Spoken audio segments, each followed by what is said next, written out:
Chapter 7. 3 Minutes. Margaret Holloway signed the Social Security application on a Tuesday morning in October 11 years ago. She remembers the morning clearly, though not because the decision felt significant at the time. Frank had dropped her off at the Social Security office on his way to a dentist appointment. She waited 20 minutes. A representative called her name. They sat across a desk. He asked her several questions, explained her options briefly, confirmed her benefit amount. She signed where he indicated. The whole thing took about 3 minutes. She was 62. Her benefit, claimed at 62, would be $1,100 a month, reduced from what it would have been at 67, which was her full retirement age, and reduced further from what it would have been at 70. The representative mentioned this. He was not discouraging her.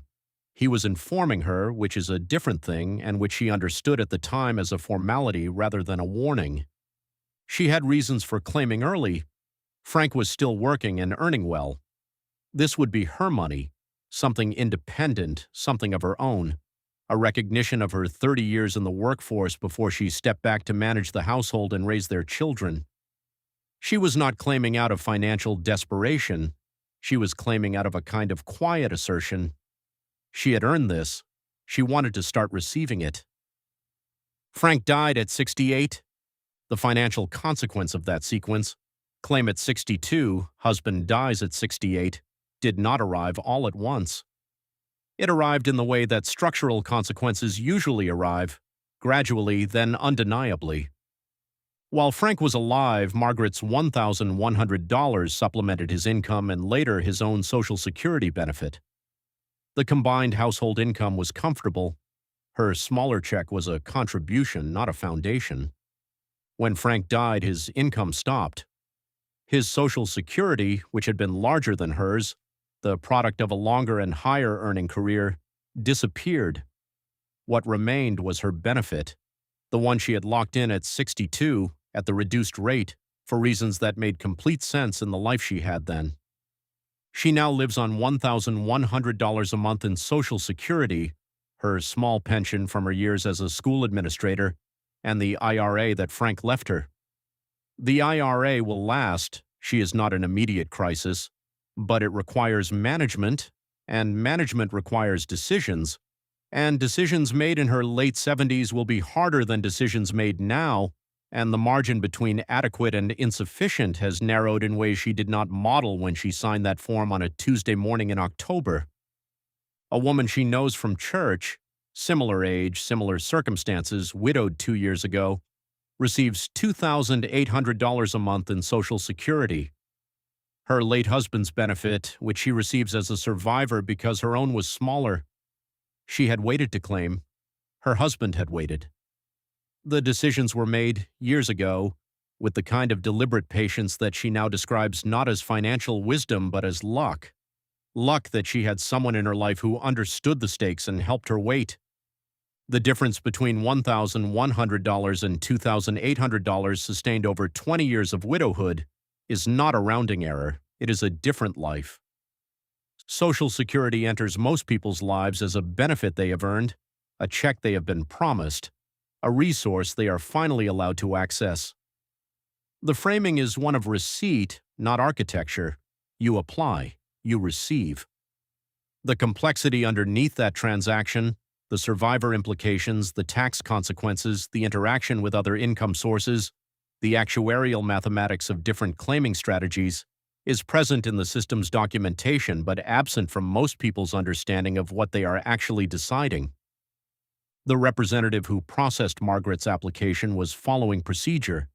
He disclosed the reduction for early claiming. He did not model her husband's life expectancy or calculate the survivor benefit she would forfeit if Frank died before her, or explain that the decision she was making in 3 minutes would determine her income for, potentially, the next 30 years. He was not required to. That conversation was not his job. The Social Security claiming decision is larger than the question people think they are answering. Most people facing this decision experience it as a question, when should I start? The answer most commonly given and acted upon is, as soon as possible. 62, the earliest eligible age. The reasoning is intuitive. Money now is better than money later, because the future is uncertain, because something could happen, because you might not live long enough to benefit from waiting. This reasoning is understandable. For some people, in some circumstances, it is even correct. A person with serious health problems and a shorter life expectancy has real reasons to claim early.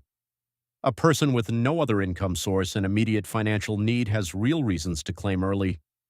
But for married couples in good health, which describes the majority of people making this decision, the intuitive reasoning systematically produces worse outcomes.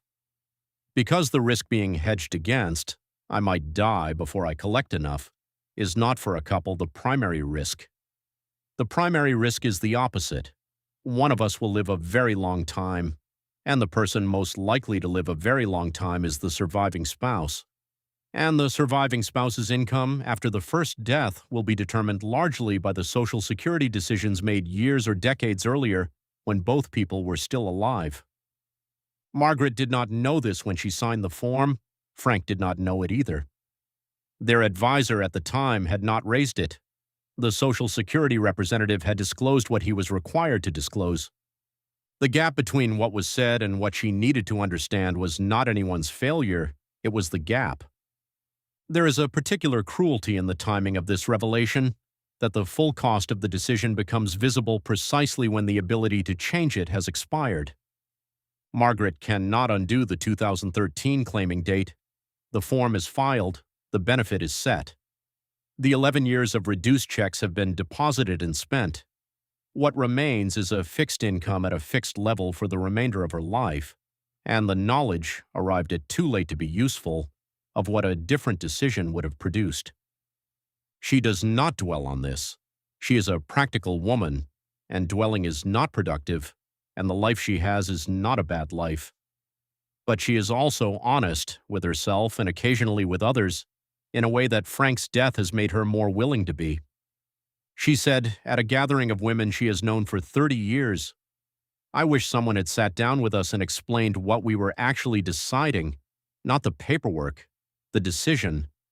No one disagreed. The Social Security system contains within it a form of life insurance that most people do not understand they are buying when they decide when to claim. The higher earner's benefit, if left to grow until 70, becomes, upon that person's death, a guaranteed lifetime income for the surviving spouse. The larger the benefit, the larger the survivor's floor. The earlier the claim, the smaller that floor. This is not an obscure provision. It is how Social Security works. But it requires a specific kind of thinking about two lives simultaneously, thinking about a future in which one person has already died, modeling a scenario that is emotionally difficult to model, to fully grasp its implications. Most people do not think about retirement as a problem with two different phases, the phase when both spouses are alive and the phase after one of them isn't. They think about retirement as a single condition, a shared life that the numbers support. The financial system does not consistently push them to think otherwise.